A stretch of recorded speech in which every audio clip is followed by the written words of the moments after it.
Have you ever wondered what would happen if the richest man in the room was the one nobody noticed? Imagine sitting in a small-town diner, greasy menus in hand, not knowing that the man across the aisle could buy the entire street with a single phone call. This isn't just a story about money. It's a story about humility, hidden pain, and a note that changed everything. Stick with me to the end, because I promise you, what happened that night will move you. And if you enjoy stories like this one, don't forget to like this video and subscribe, because there are more life-changing stories waiting just for you.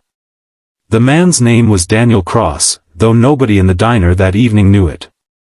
To them, he was just another middle-aged traveler wearing a plain gray hoodie and worn-out jeans. What they didn't see was that behind those modest clothes was a billionaire, a man whose name silently echoed across boardrooms and investment conferences.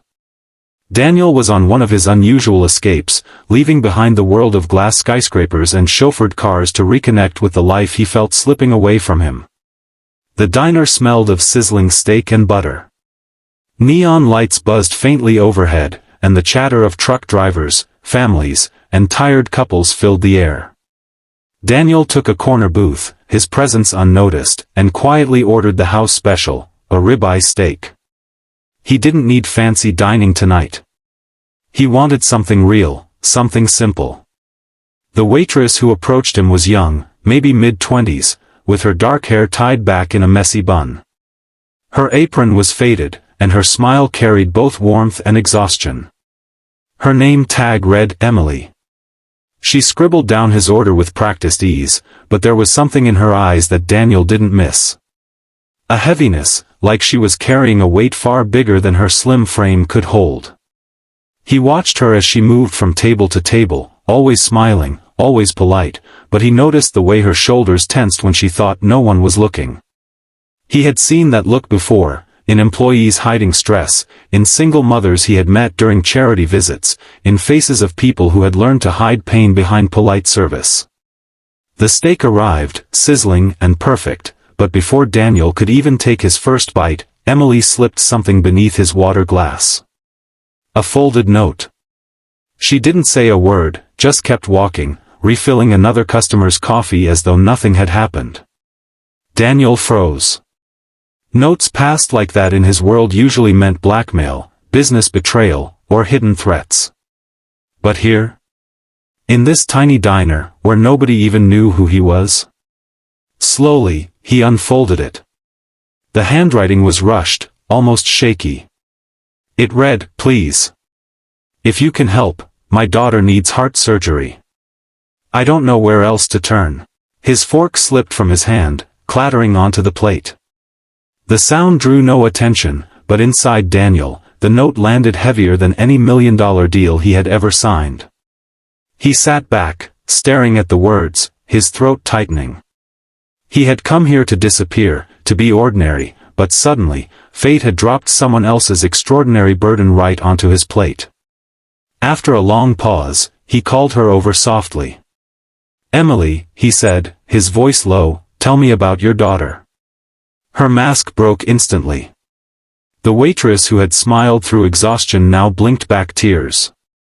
She told him about Lily, a bright 6-year-old who loved to draw rainbows but had been in and out of hospitals since birth.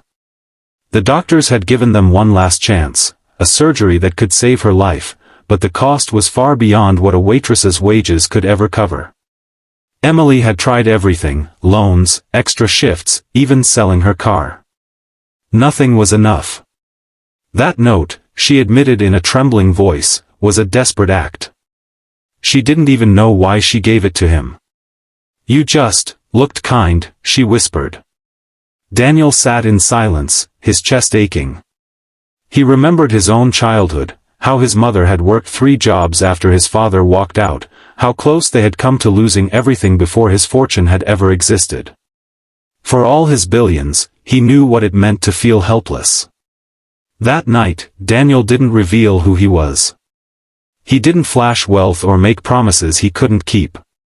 Instead, he asked Emily for details, for the hospital's name, for Lily's doctor.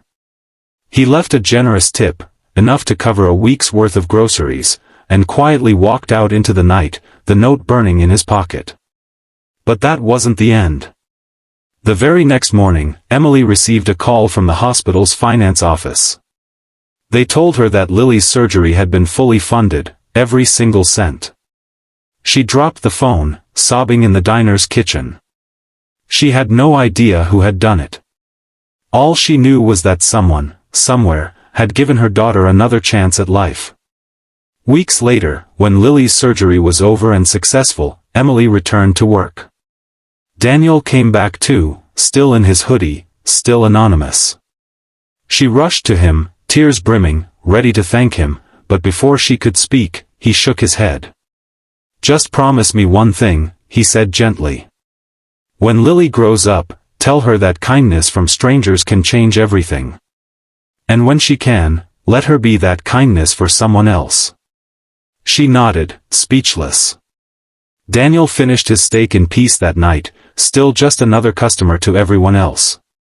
But Emily knew. She would never forget. And here's the thing, we live in a world where wealth isn't always measured in dollars. Sometimes, the greatest riches are compassion, generosity, and the courage to reach out, even to a stranger in a diner. Daniel could buy empires, but what he bought for Emily and Lily that night was hope. And that hope was priceless.